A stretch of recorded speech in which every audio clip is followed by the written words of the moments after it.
It was interesting. Yesterday I went to a health, I don't want to say it was a health workshop. It was more like a symposium.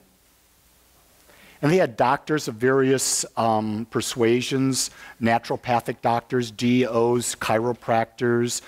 They had nurse practitioners, acupuncturists, all sorts of different modalities. And it was very interesting that this one doctor got up, who's a DO who works with people with cancer. And he talks about, here's the main thing that starts where all healing happens. You got to do forgiveness.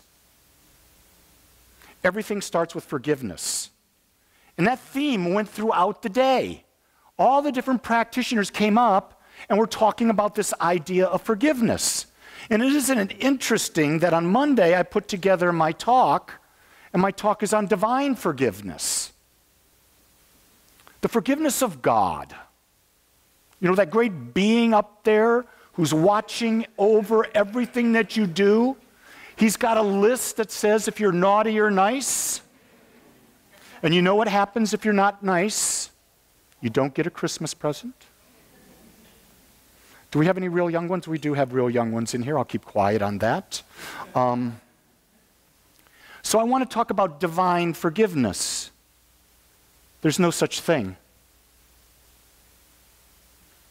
The divine does not forgive. There is no divine judging you. It doesn't exist. It's a myth. It's a myth like so many other things that we've been fed, that we bought into, because why is it the United States is basically a Christian religion? Because the people who were born in the United States today were born into a country where Christianity is a predominant religion. Most people in Christianity never chose to be Christians. Just like the Hindus in India did not choose to be Hindus, or the Buddhists in China did not choose to be Buddhist, or the Islams in the Mideast did not choose. You're born into it without having choice. Now, if you're here today, chances are you've made a choice, because this is far out. Because I like to say we're on the leading edge. We're expanding beyond a boxed-in idea, and what we're doing is we're taking the mind that we've got that's part of the infinite mind, and we're saying, how can we expand our understanding of the very nature of who we are? Who am I? See, that question, that's always the first question. Who am I? And then what is my purpose? And when we can start to embody that, we can taste just a little bit of what the infinite nature is. And that's all we ever get in the human form, because we're limited. We're looking for a taste. But in order to have a taste, we have to cleanse our palate. Forgiveness allows us to cleanse our palate. So let's look at it from this standpoint.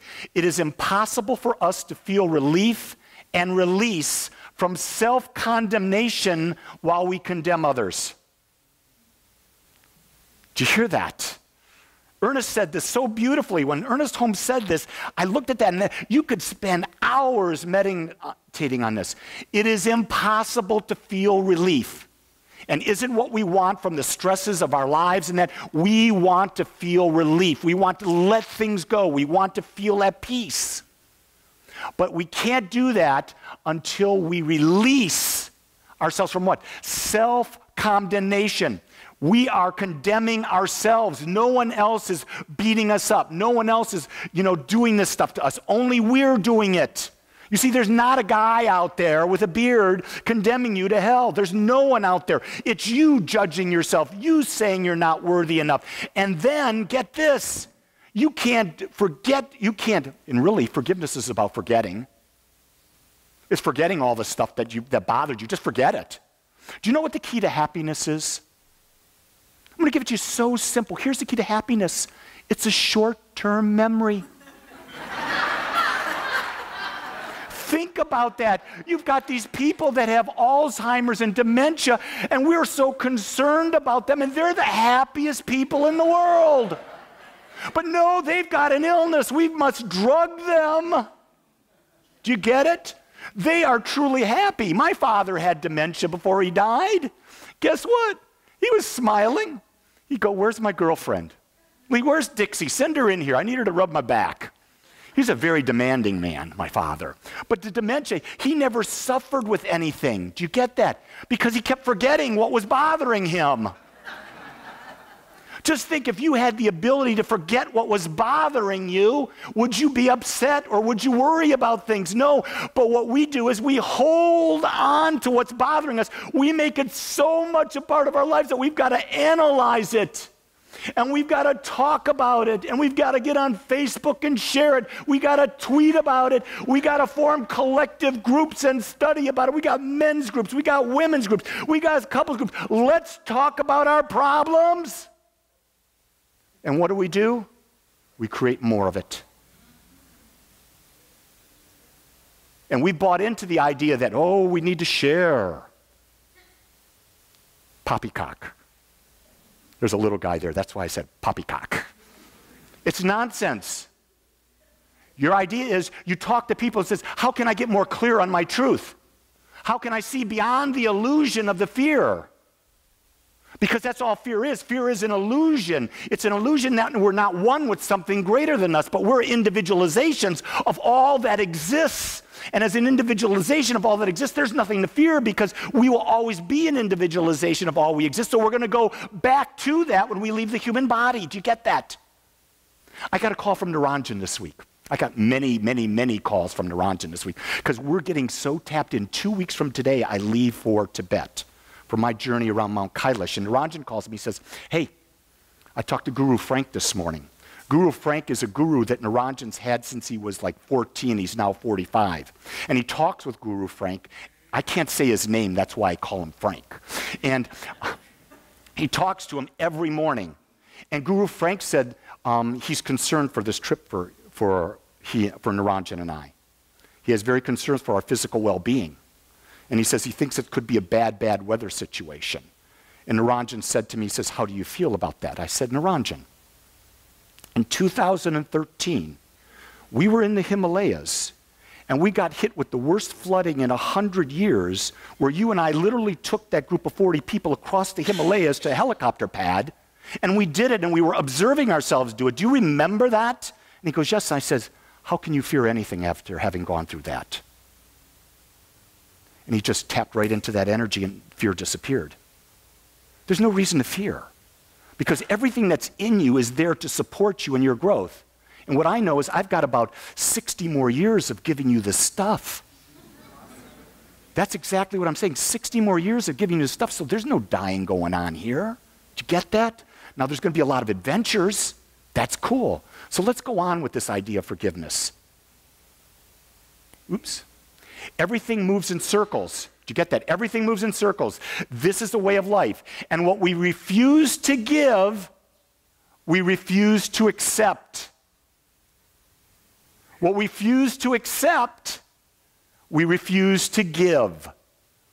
Isn't that interesting? You see how the cycle of living, the cycle of creativity goes into forgiveness? If you're not willing to forgive, you can't be free. If you're not willing to forgive, someone else might not forgive you. Not that you ever need someone else's forgiveness. Do you get that? You do not need for anyone to forgive you for you to live your life. Because what needs to be forgiven by them is something within their own mind, within their own perception. I want you to know I say a lot of things that tick off a lot of people. And a lot of people think that I should apologize for what I say. And I ask this question of myself. First off, can I please everyone? No. Why? Because they all have their own filters and their own perceptions, correct? So everyone's going to interpret everything differently. Here's the question you ask yourself. Did I consciously choose to do anything that would hurt that person? If you did not consciously choose to do anything that hurt the person, then you do not have responsibility for how they interpreted it. Is that not freeing? I want you to know that's an essential part of the relationship that I have with my wife. I never, ever have to apologize. I do apologize on rare occasion when I realize that I was a bit uppity, And I chose to be right as opposed to be happy. And so I realized I made that choice to really use this intellect, and this is what we do. We use our intellect, say, I'll get them. They're not, I know what to get them. I'll throw this out. You ever done that? What was that show? It's got the guy that played Putty in it, and he's got a wife in it, and he kept a log of everything she did. He would type it in the computer. And every time she would get mad at him, he would go to the log, he'd pull it out, and she's about to really argue with him. She'd come back and argue and go, hey, do you remember 3 years ago when you did this and I didn't say anything? And she'd go, oh. It defeated the whole argument right then. But you see, you don't have to pull anything out to throw back at someone. You can just not get into it. You can realize that everyone's got their own perspective and let them have it.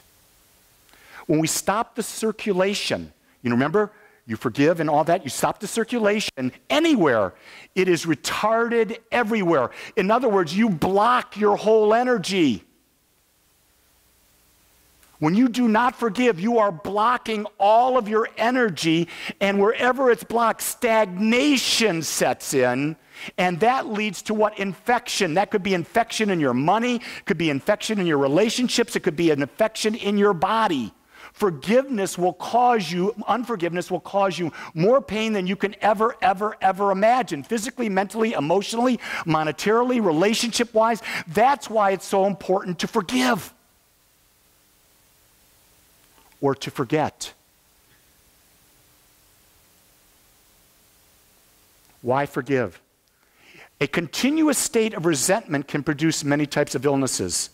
Science is showing that between 80 and 90% of all illnesses are caused by stress. Stress is the predominant thing that breaks down the immune system. And then all the other stuff that science finds out can happen. But if you have a healthy immune system, your immune system can fight any disease.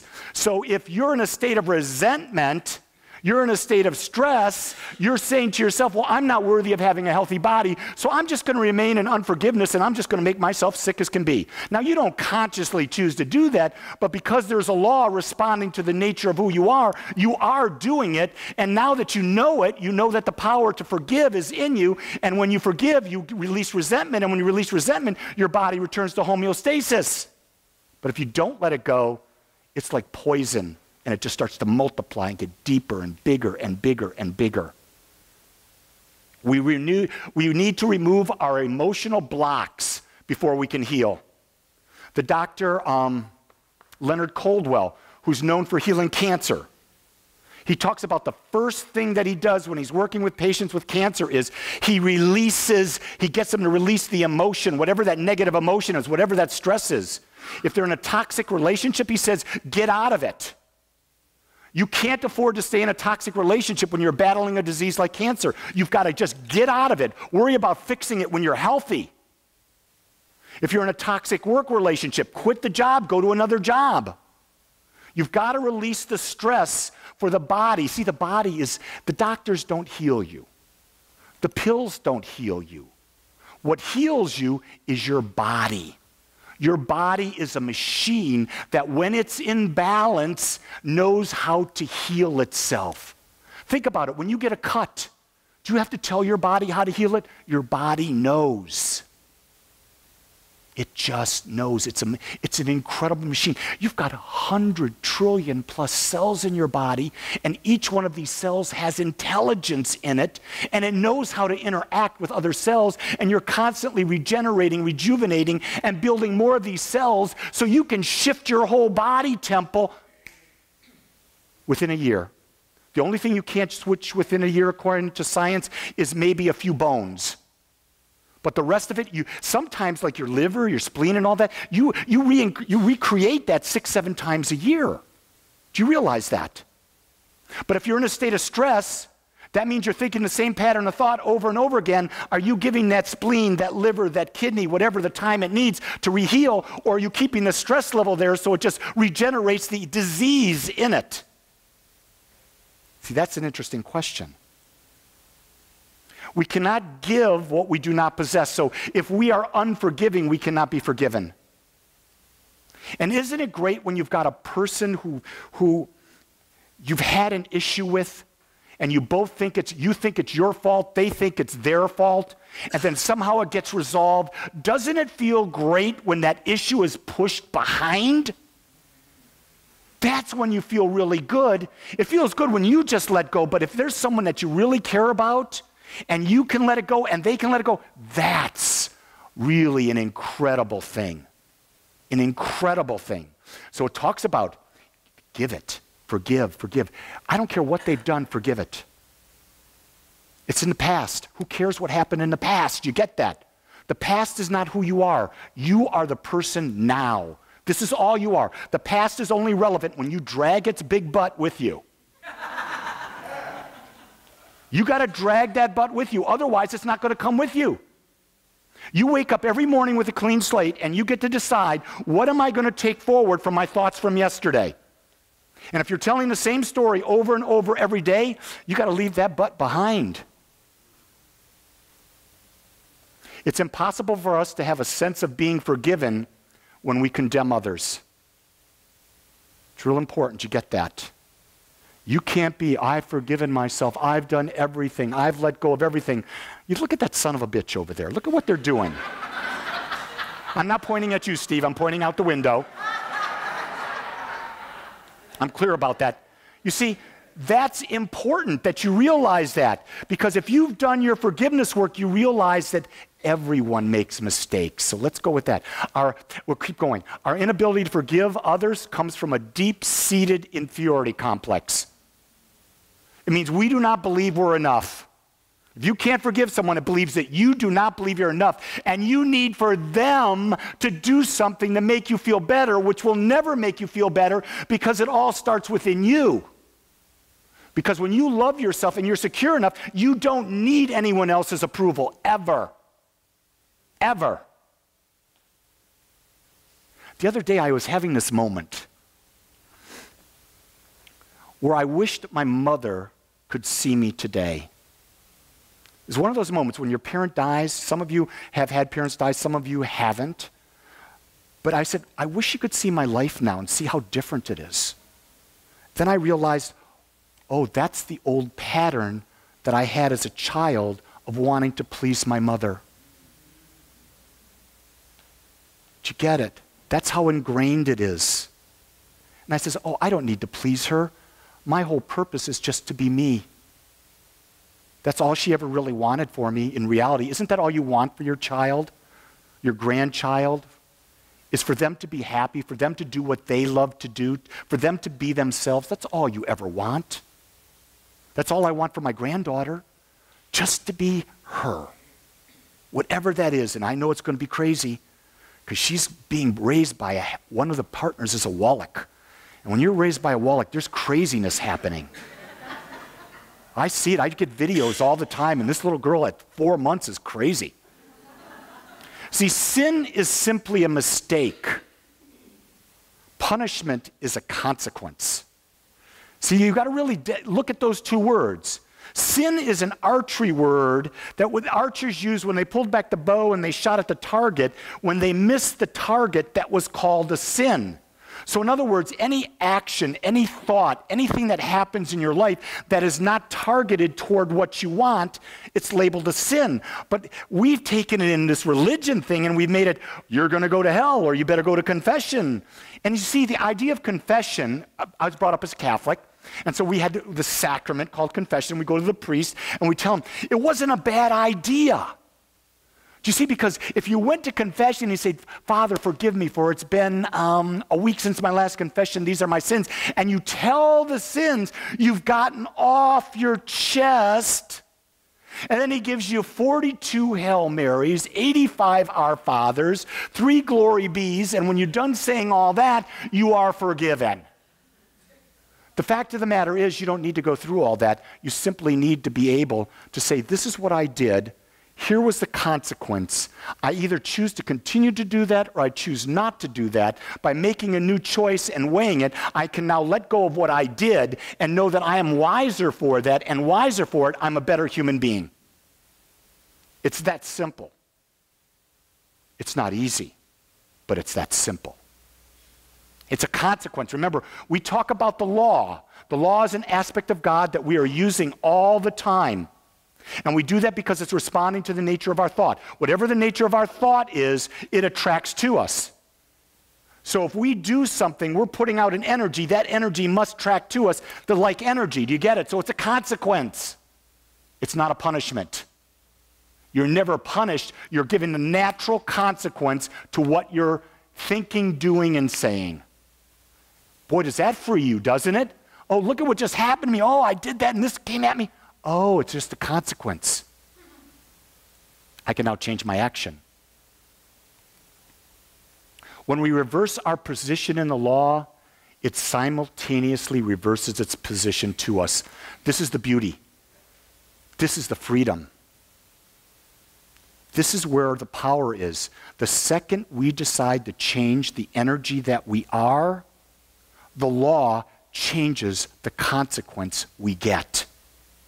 The second we forgive and we let go and we center into a new paradigm or a new energy, the law responds to that and gives us that. But it's work. To change is work. It's where you've got to meditate. I said got to. I believe you got to. I don't believe meditation. I've not met any spiritual teacher in the world of any religion that doesn't believe that meditation is the first place you start. It's like where you get to reboot your spiritual computer.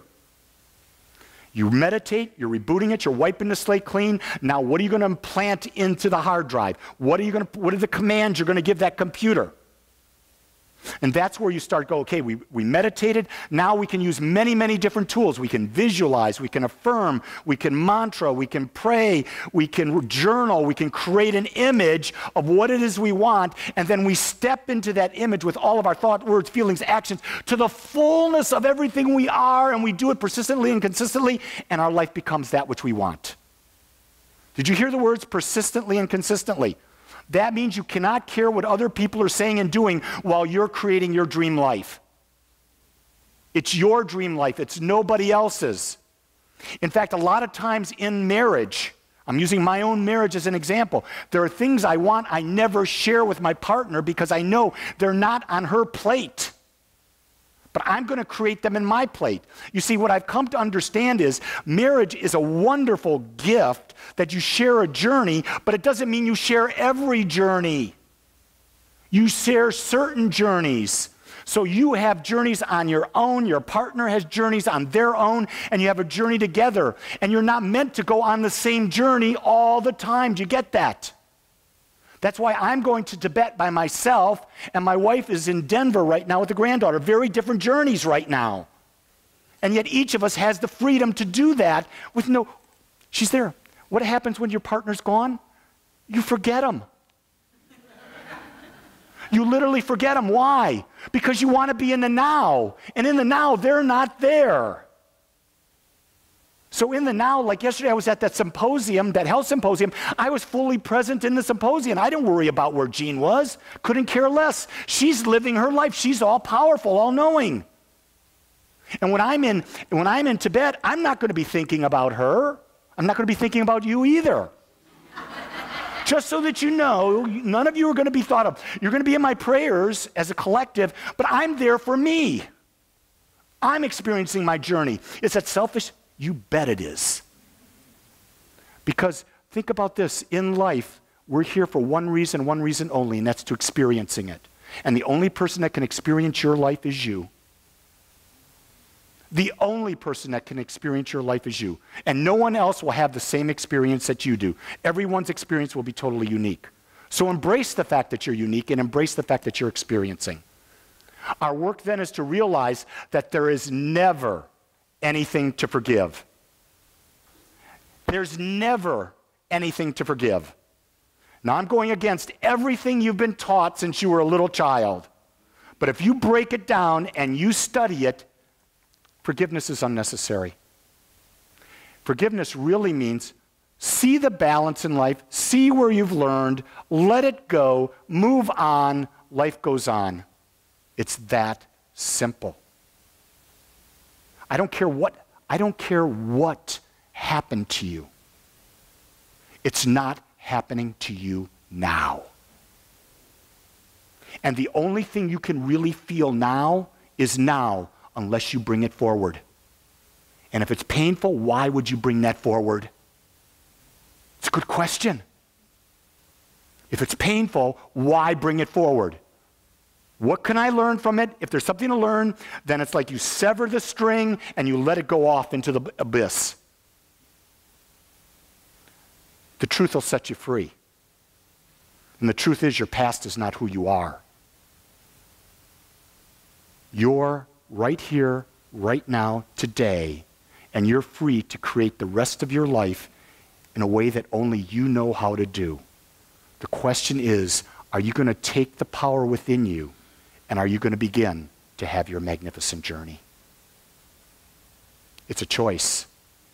It's your choice. Let's pray. I want to thank you for joining us today. I'm so grateful that you took your time to watch or listen to this message. If you found this message beneficial, I would ask that you go to our website, agapecsl.com. Once there, click on the donate button and experience the joy of conscious and purposeful giving.